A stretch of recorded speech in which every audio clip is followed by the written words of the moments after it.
Welcome participants. Today we are going to discuss Income Tax Act 1961.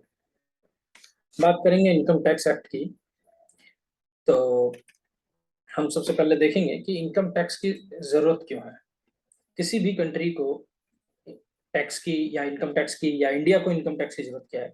तो सबसे important चीज आती है कि किसी भी देश को चलाने के लिए उसकी सरकार को पैसे की रिक्वायरमेंट होती है, और वो पैसा, उस पैसे से वो अपने इंटरनल सिक्योरिटी थ्रेट्स को दूर करने के लिए अपनी मिलिट्री स्टेब्लिश करता है, पुलिस डिपार्टमेंट बनाता है, अपने ट्रांसपोर्टेशन को इम्प्रूव करने के लिए रेलवे नेटवर्क, रोड्स का इंफ्रास्ट्रक्चर और हॉस्पिटल अपनी पब्लिक को फैसिलिटेट करने के लिए। तो इन सबको ऑपरेट करने के लिए, इन सबको चलाने के लिए उनके पास पैसा कहाँ से आएगा।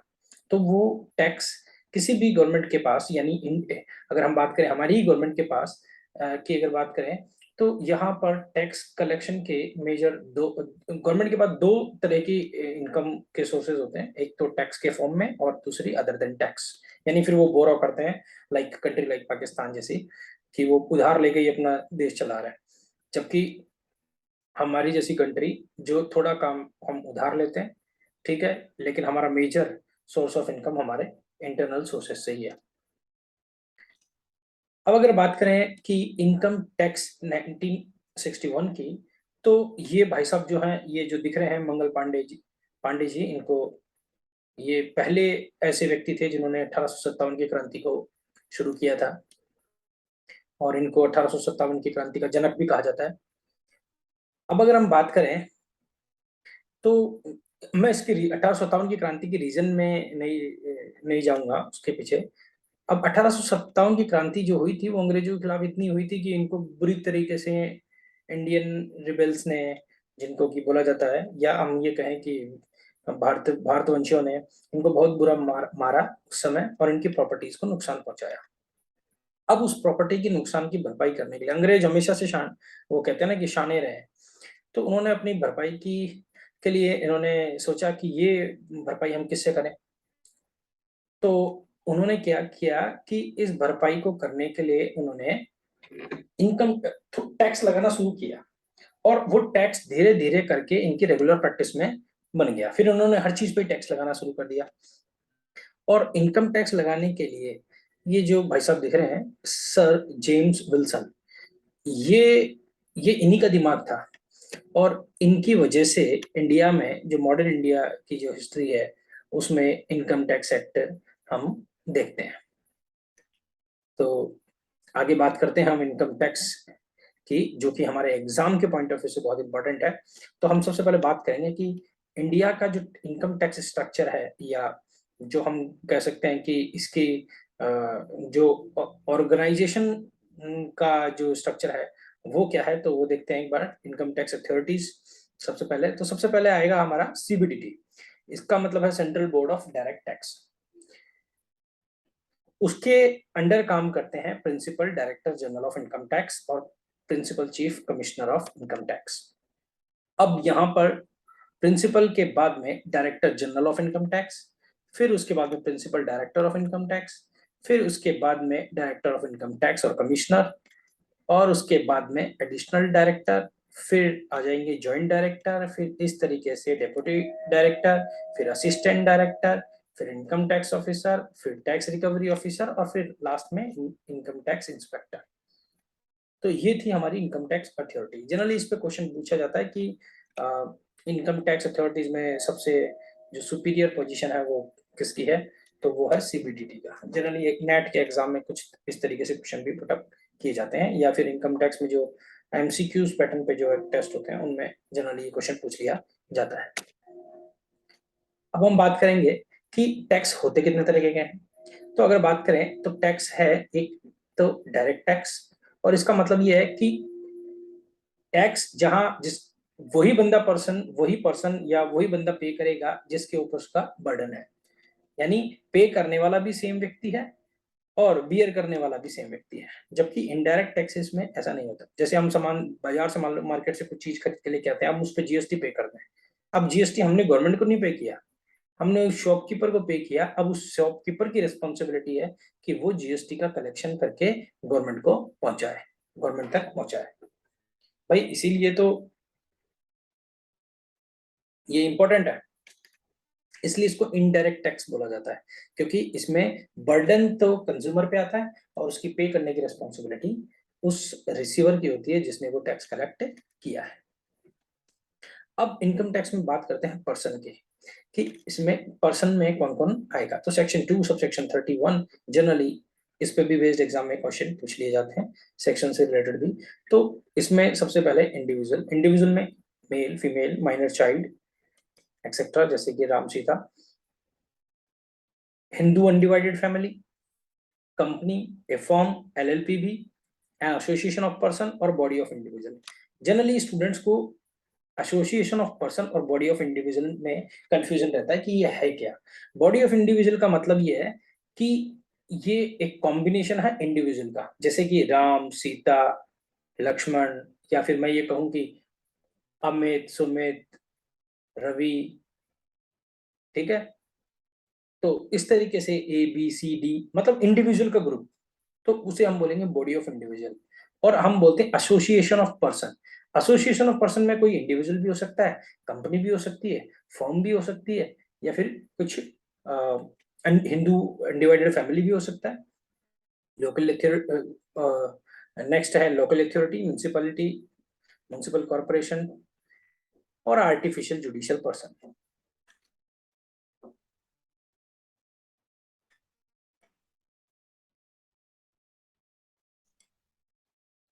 अब बात करेंगे एसएससी की। तो एसएससी क्या है, कौन है? तो एसएससी वो है जिसको कि क्या करना है, इनकम टैक्स पे करना है। एसएससी वो है जिसके ऊपर इनकम टैक्स की कैलकुलेशन की जाएगी और जिसको पे करना है। और असेसमेंट ईयर क्या है, जिस साल में उसका टैक्स का कैलकुलेशन किया जाएगा उसे हम बोलेंगे assessment year. Generally assessment year 1 अप्रैल से स्टार्ट होता है और 31 मार्च को कंप्लीट होता है, ठीक है। और असेसमेंट ईयर में, असेसमेंट ईयर उस टाइम को कहेंगे जिसमें प्रीवियस ईयर की इनकम पे टैक्स लगता है, यानी कि हमने पिछले साल जो कमाया है उसके ऊपर आज टैक्स देंगे। तो आज वाला असिस्टेंस, ये असेसमेंट ईयर है हमारा, आज जो असिस्टेंस होगी वो असेसमेंट ईयर में कंसीडर की जाएगी। और अगर बात करें प्रीवियस ईयर की, तो प्रीवियस ईयर यहाँ पर ये है जो जो फाइनेंस जो असेसमेंट ईयर से जो ठीक पहले का जो फाइनेंशियल ईयर है वो हम जनरली प्रीवियस ईयर के नाम से जानते हैं। अब बात करेंगे कुछ जनरल रूल्स की इनकम टैक्स की। तो इनकम जो प्रीवियस ईयर में जो टैक्स है, ठीक है, उसके ऊपर असेसमेंट ईयर में टैक्स लगाया जाता है। ये जनरल रूल है कि यानी आपने पिछले साल जो कमाया है उस पर आज आप आज की टैक्स की कैलकुलेशन करके आप उस पर टैक्स पे करेंगे। यानी पहले आप कमाएंगे उसके बाद आप टैक्स देंगे। लेकिन इस रूल के भी कुछ एक्सेप्शन है। मैं मैक्सिमम केसेस में इन जनरल आप प्रीवियस ईयर की इनकम पे असेसमेंट ईयर में टैक्स देते हैं। लेकिन कुछ कंडीशन ऐसी भी हैं जहां पर जब आपने इनकम कमाई है आपका टैक्स उसी समय लग जाता है। जैसे कि अगर किसी का शिपिंग बिजनेस है और वो नॉन रेजिडेंट से रिलेटेड है, तो भाई वो कहीं को आएगा वापस। अगर मान लीजिए किसी ने शिपमेंट अपना बाय सीवेज भेजा, तो जैसे ही वो शिपमेंट इंडियन टेरिटरी में आएगा या इंडियन टेरिटरी से जाएगा उस पर टैक्स की कैलकुलेशन वहीं पे कर दी जाएगी। नेक्स्ट, पर्सन ऐसा व्यक्ति जो कि भारत को छोड़कर जा रहा है, यानी वो दोबारा इंडिया आएगा ही नहीं। तो इंडिया नहीं आएगा तो पहले ही टैक्स की कैलकुलेशन उस पर आज ही कर ली जाएगी। हम बात करें bodies established for short duration, जैसे कि लाइक जॉइंट वेंचर। तो शॉर्ट ड्यूरेशन है, अब प्रीवियस असेसमेंट ईयर का तो वेट ही नहीं करना है। तो शॉर्ट ड्यूरेशन की बॉडीज के केस में भी हम उनकी इनकम पे टैक्स कैलकुलेशन करते हैं। Transfer of property to avoid tax, अगर किसी प्रॉपर्टी का ट्रांसफर टैक्स के अवॉइडेंस के लिए किया गया तो उस पर भी उसी समय पे इनकम टैक्स लगा दिया जाएगा। अगर कोई पार्ट बिजनेस डिसकंटिन्यू हो गया तो सेम डे उसकी टैक्स की कैलकुलेशन भी की जाएगी। अगर हम बात, अब नेक्स्ट है section 14 heads of income. Income tax में मेन 5 हेड है। पहला इनकम फ्रॉम सैलरी, जिसका सेक्शन 15 to 17 है। Income from house property, income from business and profession, income from capital gain and last and final income from other sources. इन पांचों किसी भी individual या किसी भी बॉडी कॉर्पोरेट या किसी भी एसएससी की इनकम को इन 5 कैटेगरी में डिफाइन किया हुआ है कि या तो उसको व्यक्ति विशेष को इनकम सैलरी से होगी, हाउस प्रॉपर्टी से होगी, बिजनेस एंड प्रोफेशन से होगी, या फिर उसको कैपिटल गेन होगा। अगर जो इन चारों कैटेगरी में नहीं आएगा फिर वो इनकम फ्रॉम अदर सोर्सेज का पार्ट होगा। और टैक्स की जो कैलकुलेशन होगी, हम यहाँ ये इंडिविजुअल के लिए पढ़ रहे हैं, तो टैक्स की जो कैलकुलेशन होगी वो इन पांचों सोर्सेज की जो इनकम होगी उसका ग्रॉस टोटल, जिसको कि हम ग्रॉस टोटल इनकम बोलेंगे, और उसमें से हम डिडक्शन देंगे अंडर सेक्शन 80C से यू तक के। अब बात करते हैं एग्रीकल्चर इनकम की। एग्रीकल्चर इनकम से रिलेटेड जो सेक्शन है वो सेक्शन 10 सब सेक्शन 1 है। ये एग्जेम्प्टेड इनकम है। और एग्रीकल्चर इनकम कितने तरह की हो सकती है वो ये है कि अगर आपको एग्रीकल्चर लैंड से रेंट रिसीव हुआ है तो वो एग्रीकल्चर इनकम मानी जाएगी। और कोई भी इनकम जो एग्रीकल्चर वर्क के थ्रू आपको ड्राइव हुई है तो वो भी एग्रीकल्चर इनकम का ही हिस्सा माना जाएगा। Income from processing of agriculture produce, वो भी एग्रीकल्चर इनकम है। Income derived from sale of agriculture produce, income from building use for agriculture. Other agriculture income की केस में सेल्फ जनरेटेड ग्रास, जो खुद ही उग जाती है घास वगैरह, उसको बेचकर जो किसानों को आय होती है वो भी एग्जेम्प्ट है। रेंट फ्रॉम फॉरेस्ट, अगर उन्होंने किराए पे दिया है। Cultivation of flower and fruits, sale of fruit flower and wood if cultivated by SSC. और interest on capital of part to partner and salary to partner engaged in agriculture work if the same amount was deducted while calculating income from firm. Last and final claim from insurance company, अगर उनको मिला है तो वो cyclone, rainfall और flood की वजह से, तो वो भी एग्जेम्प्टेड कैटेगरी में आएगा। कुछ एग्रीकल्चर इनकम है जिनको पार्शियली एग्रीकल्चर इनकम और पार्शियली बिजनेस इनकम ट्रीट किया गया है, जैसे कि प्रोडक्शन ऑफ टी। अगर टी का प्रोडक्शन किया है तो 60% एग्रीकल्चर इनकम है और 40% बिजनेस इनकम मानी जाएगी। रबर के प्रोडक्शन के केस में 65% एग्रीकल्चर और 35% बिजनेस इनकम। कॉफी के केस में 75% एग्रीकल्चर और 25% बिजनेस। और अगर ये कॉफी रोस्टेड करके, यानी उसको भूनकर और बनाकर उसको तैयार करके अगर बेची है तो 60% एग्रीकल्चर और 40% बिजनेस के इनकम मानी जाएगी।